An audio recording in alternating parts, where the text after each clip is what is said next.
Fargo build part 2. We are back on the Fargo build this week. This is week number 2.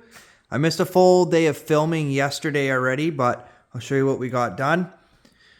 Crossmember is all welded in along with the box plates on both sides.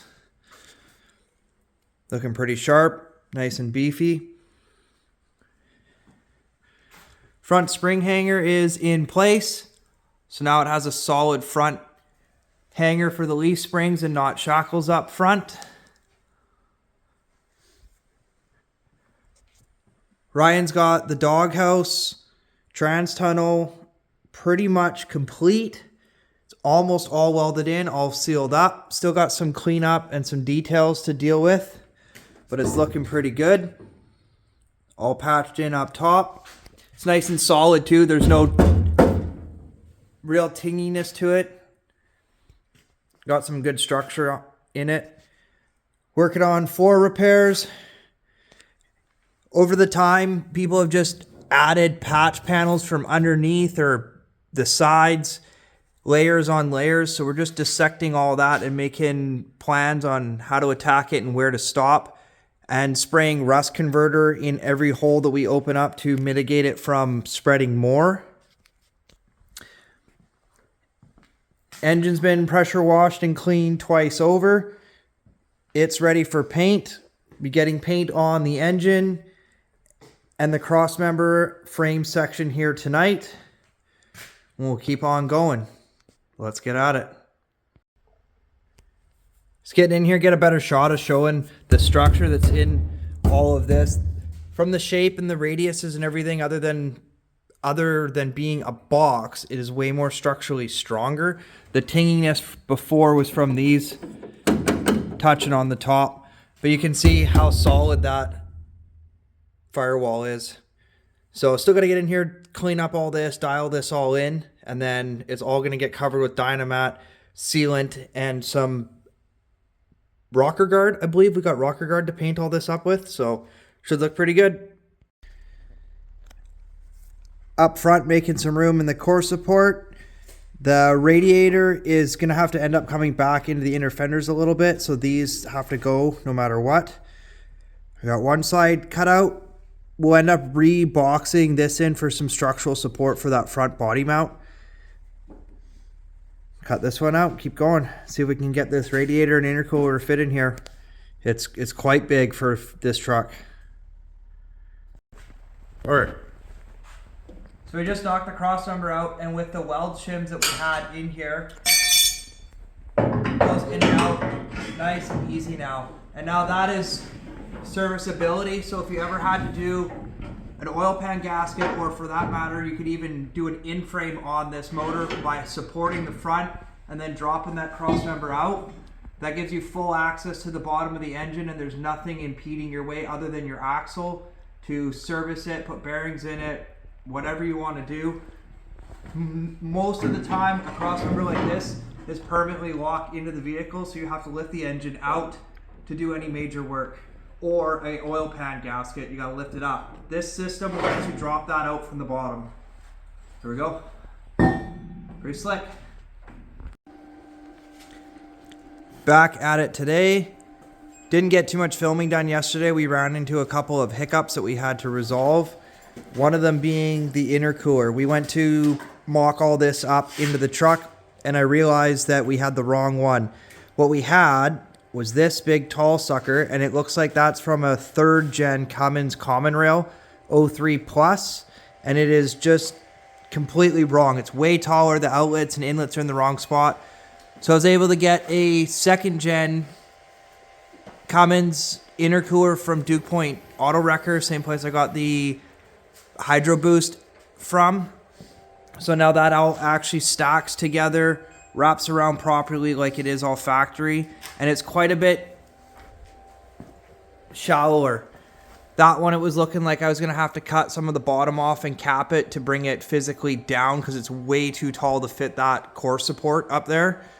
So this is going to fit much better. I didn't notice that when we first had all these parts, and I don't know why I didn't catch it, but that's what we had. The other thing that we had going on is Ryan's been working on the print for this dash bezel. It failed 3/4 of the way through, so we're redoing it right now, but it looks pretty trick.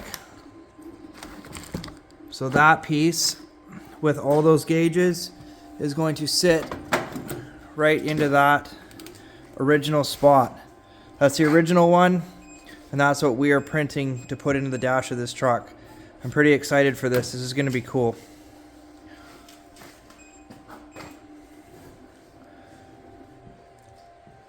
Firewall trans tunnel is all tidied up. We've prepped the entire firewall as well for paint, sealer, and heat shielding. I've been working at getting that upper piece in, and then we had another hiccup, realizing that this is way worse than we originally saw. Once we started cleaning it up, there's nothing left of it, so we got to get in there and get another piece in there.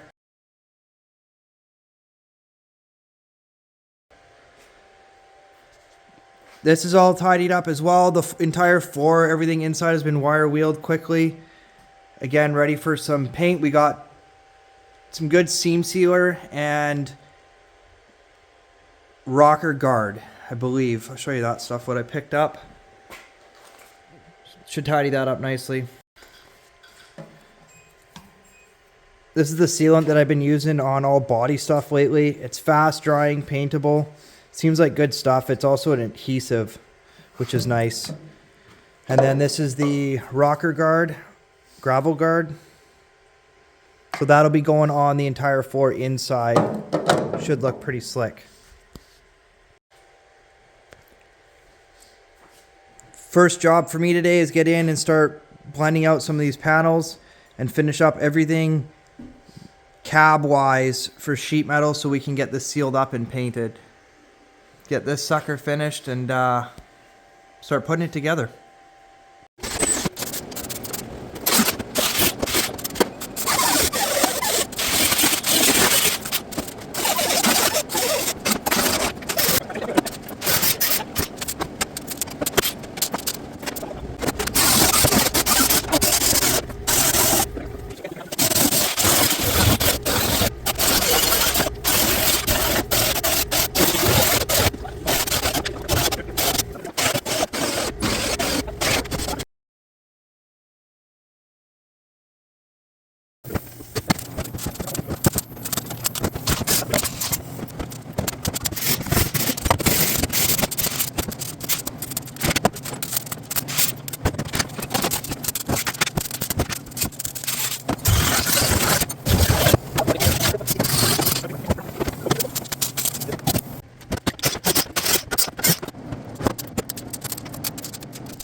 Morning update.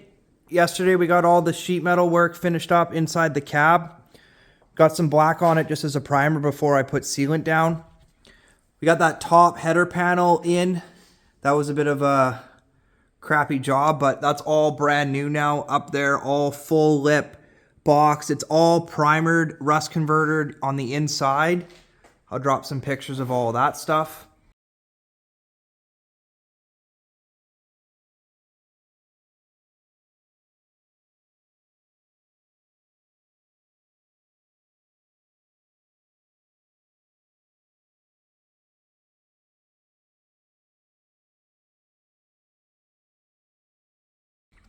And then overnight, our print finished, and Ryan got the dash bezel gauge all complete. It's just sitting in there right now for mock-up. I'll drop some pictures of that as well here.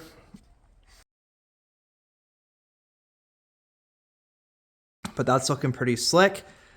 Today, I'm going to get in and work on that top panel a little bit more, clean that up before we start painting and sealing. Knocked off the last of the brackets on the frame that were hanging out down here, so they're not in the way anymore. And we are switching over to getting set up as a paint booth. So today that's getting painted, and the transmission and all the bits and pieces that we need to paint, along with the front frame rails, firewall, and the floor inside the truck. That'll all get painted. And if I bring you back here, we've got some more stuff that showed up again. Had the alternator converted to a one wire, so we got rid of all the Dodge systems and it's just a single connection now for power out. And I had them go over the starter as well, so the starter is all rebuilt and new, so that we know that basically the only two electrical components on that engine are fresh and ready to go. Got a heater hose vent kit, so this will now be the new hoses for when we plumb in that heater, because we have to readjust where they're coming out. So that should work out pretty good. I think that's it. That's where we're at, and get after it. And then one more little patch on the roof. There was actually a hole in the roof. So I just put a plug there, welded it up, threw some paint on it, so now there's no hole in the roof.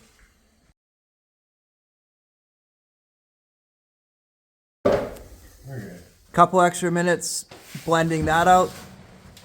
Looks a fair bit better. Gonna get some black on that just as a primer. Getting prepped for paint. Getting everything masked off, polyed off as best as we can. Save that patina. And so we get some nice crisp lines of where we're gonna stop. Where we're painting. Should be good.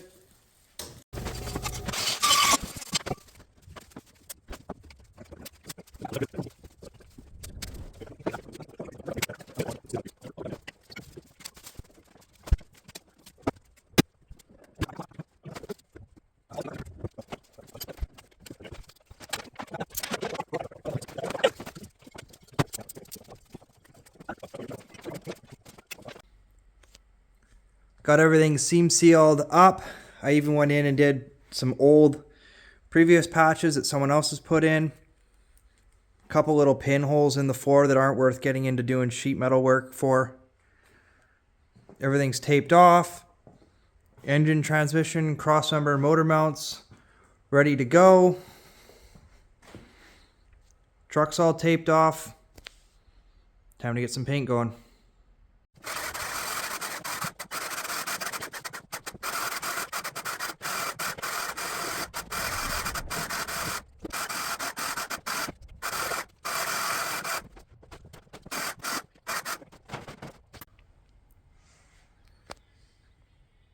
End of the day, got everything painted.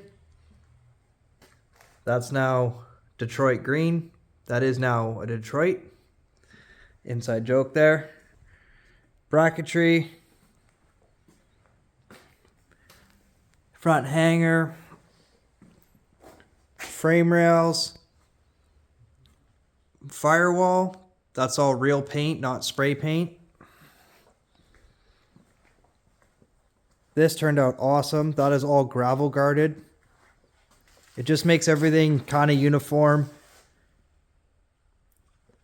Looks awesome. And then we gravel guarded the top up there as well, just to not hide, but it just tidies it up a little bit more so to see less of the welds and the sheet metal work that was done to repair up top. That's pretty much it. Let this all cure for the night.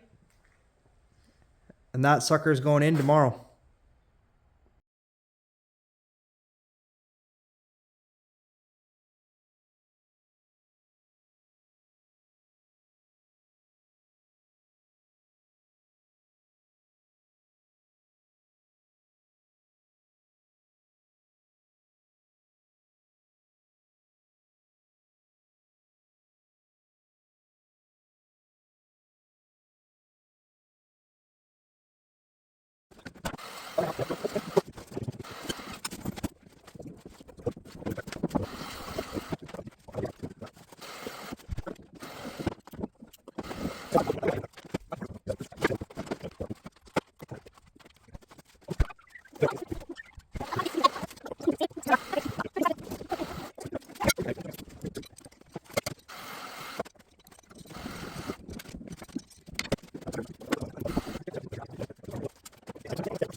Next day, all the paint's dry. Got out here early and started doing all the heat shield.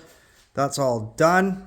I filmed some of it, but that actually took 2.5 hours just to put that on. But it turned out pretty nice. I'm happy with that. Now we're gonna start getting the motor in. Let's go. Cross member is all in. And I've got the 4 extra bolts between the frame and that box plate, top and bottom. So that's ready to receive the engine now. And Ryan's working on the 205, which supposedly was rebuilt, but all they did was pull it apart, pack all the bearings and absolutely everything just full of grease, and basically reassemble it. So we've got it completely torn down now. Been in the solvent tank, washed it all out. Even the paint is just melting off of it. But we'll get it all cleaned up, put it back together, and put our new input and adapter on it to get it on the back of the 4500. This sucks, but so much for rebuilt, quote unquote.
Motor's in.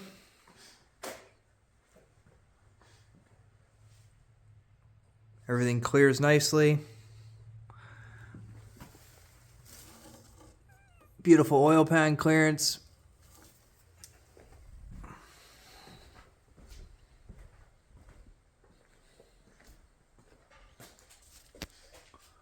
Bell housing's all accessible. Starter's gonna just clear. It's like it was built for it.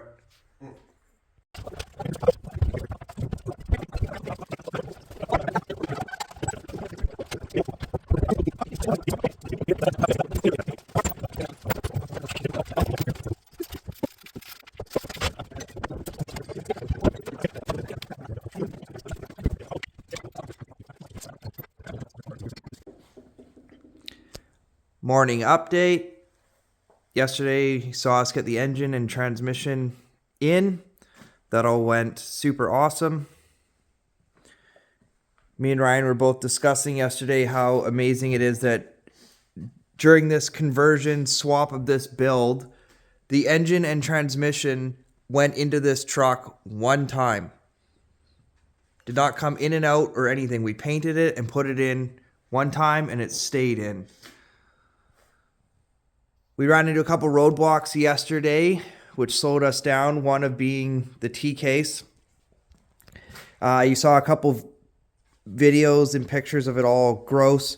And in the very fine print that you have to go searching for, it does not tell you that you need to machine the case for the big bearing if you have a small bearing case. So Monday, which is tomorrow, that's going to go to the machine shop and get opened up for that big bearing because I don't have enough tooling or skills to handle that. Got to get a cross member fabricated today for the transmission. That's what I'm doing right away. But we got the T-case mocked up in there. And we need to build our front shackle mounts. Got a bunch of stuff mocked up last night just as we were winding down and kind of playing. It's all fitting quite nicely and it's going to be pretty simple to get that all mounted for the last time. Little close here, but it clears. And then I'm trying to source a industrial manifold or a 3rd gen manifold to bring this charger forward or up a little bit to get a bit more room here. We knew where we were going to be close, but if we can make it any better, we're going to. I think that's pretty much where we're at. Start making some sparks.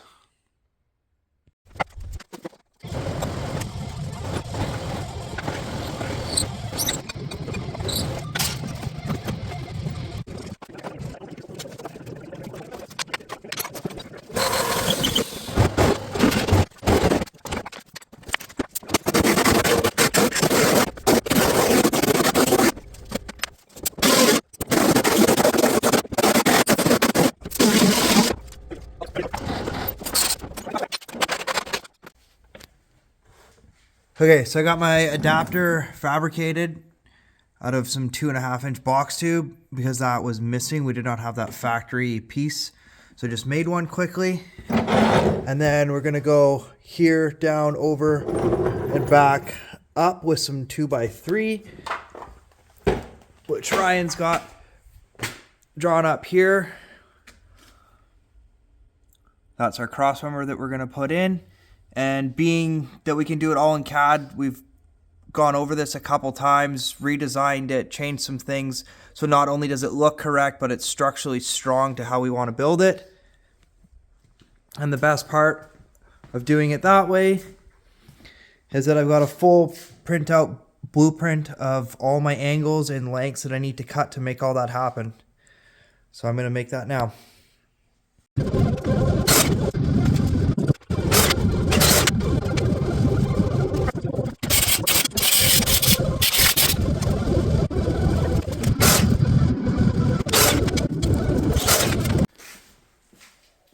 There we go, got all that cut. Looks like the picture. Should work.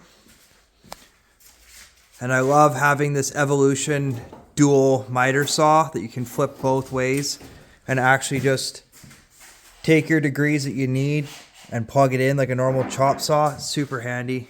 And it makes nice, straight, clean cuts. Normally that saw is actually in this little saw well here.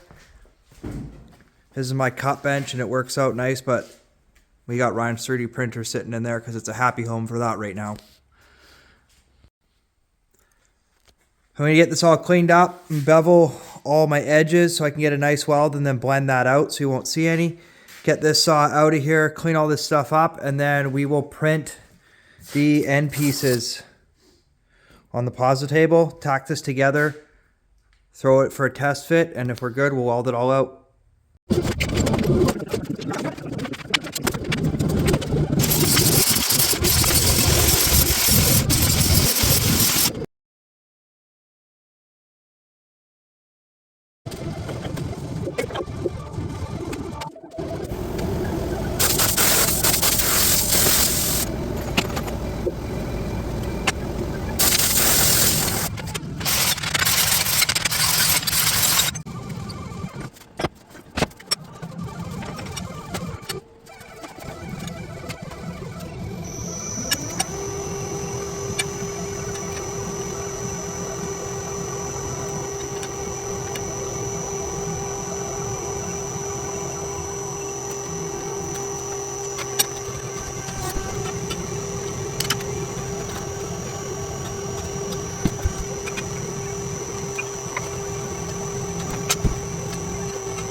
There we go, cross member is all fabricated.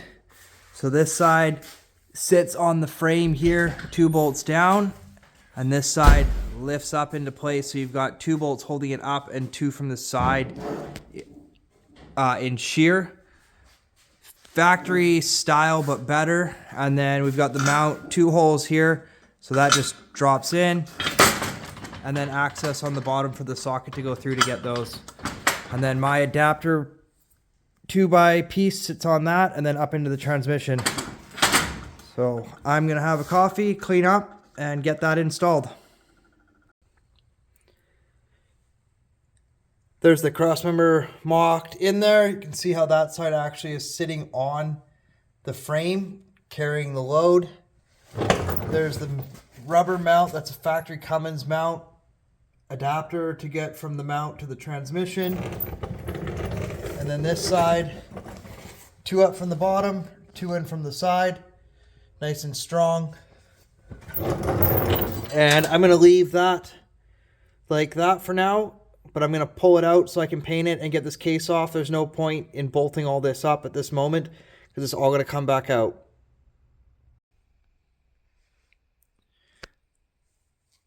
Monday evening update.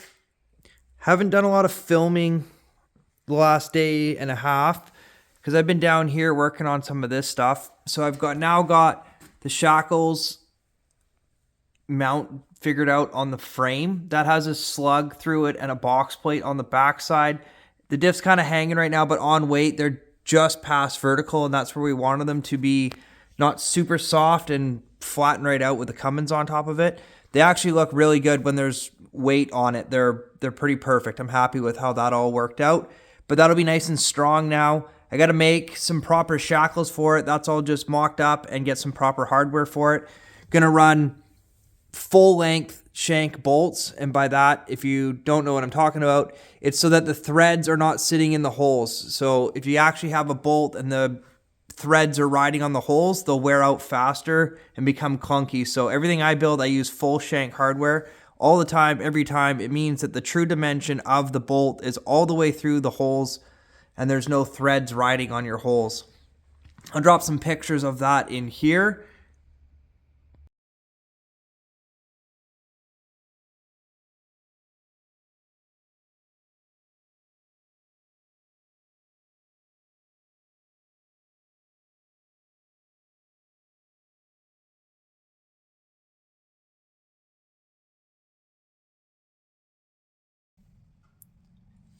So as you can see from the photos, I've got a big box plate up on the inside, and this is kind of why I didn't film any of this either, because it's dark under here, it's hard to see, and I was wrapped up like spaghetti around all these jack stands trying to work in here.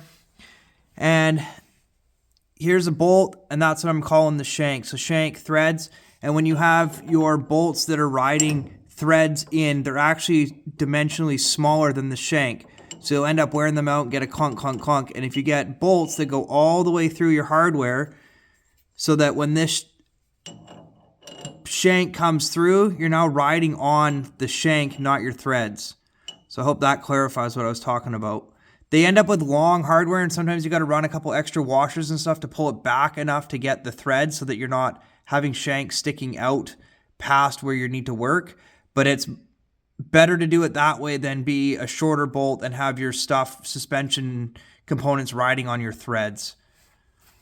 So there's that. One mock-up. I got to pull this all apart, paint all this stuff. These are just shackles from other kits that I make. 4, 5, and 6-inch holes, so they're adjustable. We know that this just needs a 4-inch shackle. So I'm going to make a proper 4-inch shackle that's only the 2 bolts in it, get everything painted, and reassemble that 100% the second time this goes together. And that's the suspension sorted. Shock towers, we're going to make those. I make a product that is an adjustable bucket. We're going to end up just bolting that to the frame there. It'll be all painted and nice with Bilsteins. I'll get into that when we get there, but that's the front spring hangers reversed.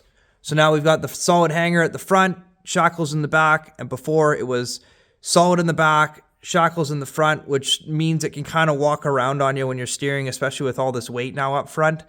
And the other thing in the picture, the very first one, there was some cracks in the frame that we discovered once we took that bracket off. So I drilled holes to stop the cracks, die grinded them out, and weld them all up. Shouldn't be an issue now. And Ryan has been working on the interior stuff. So we've now got the pedals and column mount all 100% and done. Got 2 brackets in there that locate everything.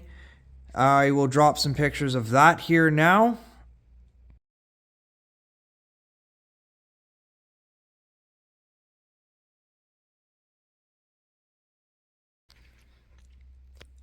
And on this side, we've got that wiper motor now located in its new home right there in the glove box. Just got to build the linkage for it. That's pretty cool.